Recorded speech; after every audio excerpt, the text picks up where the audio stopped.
வணக்கம் நேயர்களே.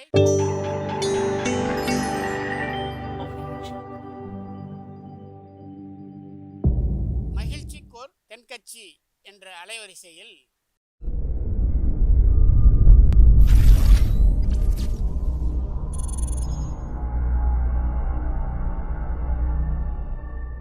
சிரிப்போம், சிந்திப்போம், செயல்படுவோம் என்ற தொடர் நிகழ்ச்சி தினமும் காலை 8 மணிக்கு யூடியூப் அலைவரிசையில் ஒளிபரப்பாகும் என்பதை மகிழ்ச்சியோடு தெரிவித்துக் கொள்கிறோம். ஒரே ஒரு ஊர், அந்த ஊருக்கு பேர் கொடையாளிப்பட்டி. அந்த பேருக்கு தகுந்த மாதிரி தான் அந்த ஊர் மக்களும். யார் என்ன கேட்டாலும் இல்லைன்னு சொல்லாமல் கொடுப்பாங்க. கொடையாளிகள் நிறைந்த ஊர். இனாமா மட்டும் இல்லை, கடனாகவும் பணம் கொடுப்பாங்க. யாருக்காவது அவசரமாக பணம் தேவைப்பட்டதுன்னு வச்சுக்கோங்க, அந்த ஊருக்கு போய் வாங்கிக்கலாம். பத்திரம் தேவையில்லை, சாட்சி தேவையில்லை, ஜாமீன் தேவையில்லை, எந்த உத்தரவாதமும் கேட்காம பணம் கொடுத்துருவாங்க. நம்மால் ஒருத்தனுக்கு பணம் தேவைப்பட்டது. சொந்த பந்தமெல்லாம் கேட்டு பார்த்தா யாரும் கொடுக்குற வழியாக தெரியல. எல்லோரும் அவங்கவுங்க சௌரியத்தை பார்க்குறவங்க, அடுத்தவங்க சௌரியத்தை பற்றி கவலைப்படாதவங்க. இவன் எல்லாரையும் கேட்டு பார்த்துட்டு சோர்ந்து போய் உக்காந்துட்டான். அந்த நேரம் தான் கொடையாளிப்பட்டியை பற்றி கேள்விப்பட்டான். அப்படி ஒரு ஊர் இருக்கிறது தெரிஞ்சதும் அந்த ஊருக்கு வழி கேட்டுக்கிட்டு ஒரு நாள் புறப்பட்டு போனான். வயல்காட்டு வழியாக போக வேண்டியிருந்தது. மெதுவாக நடந்து ஊர் எல்லைக்கு வந்துட்டான். 2 பக்கமும் விவசாய வேலைகள் மும்முரமாக நடந்துக்கிட்டு இருக்குது. ஏர் உழுதுகிட்டு இருக்கிறாங்க. அப்போ அங்கே ஒரு ஆளை பாம்பு கடிச்சுட்டுது.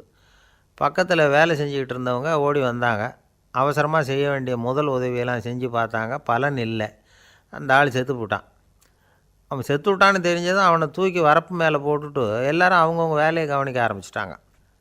அங்கே ஒரு ஆள் இவனை பார்த்து சொன்னான், ஐயா, நீங்கள் போகிற வழியில் இவன் சொந்தக்காரன் இவனுக்கு சோறு கொண்டுக்கிட்டு வருவான்.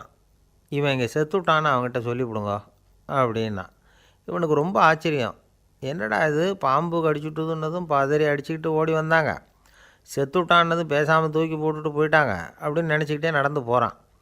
எதிரில் சோறு கொண்டுக்கிட்டு ஒரு ஆள் வந்தான். இவன் விவரத்தை சொன்னான். அங்கே உங்கள் சொந்தக்காரன் பாம்பு கடித்து செத்து போட்டான் அப்படின்னா. அவன் கொஞ்ச நேரம் அமைதியாக நின்னான்.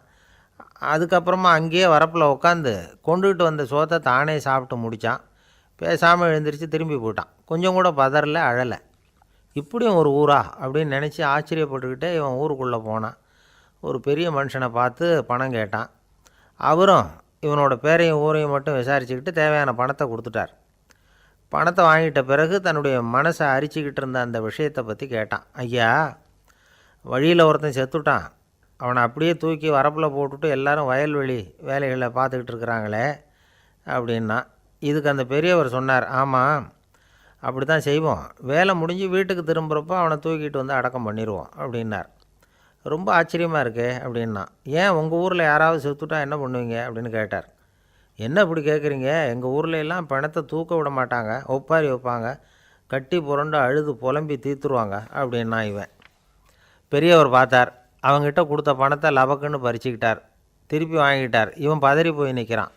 அவர் சொன்னார், பணத்தையே விட மாட்டேன்னு கட்டுப்பிடிச்சி அழுதா நான் கொடுத்த பணத்தை மட்டும் எப்படி திருப்பி கொடுக்க போகிறேன், போயிட்டு வா அப்படின்னு விரட்டி விட்டாரான். இந்த கதையை நண்பர் ஒருத்தர் சொன்னார். கதை வேடிக்கையாக தெரிஞ்சால் கூட இதில் கருத்து உண்டு. பணம் பிணம் இது ரெண்டையுமே விடுறதுக்கு அவ்வளவு சுலபமாக மனம் வர்றதில்லை. இந்த 2 விஷயங்கள்லேயும் அறிவார்ந்த செயல்பாடு தேவை. ஒரு பேருந்து மரத்தில் மோதி விட்டுது. எல்லாரும் அடிபட்டு முனைகிட்டு கிடக்கிறாங்க. டிரைவர், கண்டக்டர் இவங்களுக்கும் அடி. அவங்களும் ஒரு பக்கம் கிடக்கிறாங்க. ஒரு மூலையில் கிடக்கிற ஒருத்தன் மெதுவாக முக்கி முனகி கண்டக்டர்னு சத்தம் போடுறான். கண்டக்டர் மெதுவாக நகர்ந்து அவங்ககிட்ட போய் என்னன்னு விசாரிக்கிறார். அவன் ரொம்ப சிரமப்பட்டு வாயை திறந்து ஒரு 15 காசு சில்லற பாக்கி அப்படின்னானான். ஐயா தென்கட்சி கோ சுவாமிநாதன் அவர்களின் மகிழ்ச்சிக்கோர் தென்கட்சி தொடர் நிகழ்ச்சியினை கேட்டு பயன்பெறுங்கள். நிகழ்ச்சியினை பிடித்திருந்தால் உங்களுக்கு கமெண்ட் பாக்ஸில் உங்கள் கமெண்ட்டுகளை பதிவு செய்யுங்கள், ஷேர் செய்யுங்கள், லைக் செய்யுங்கள், கண்டிப்பாக சப்ஸ்கிரைப் செய்யுங்கள். நன்றி, வணக்கம்.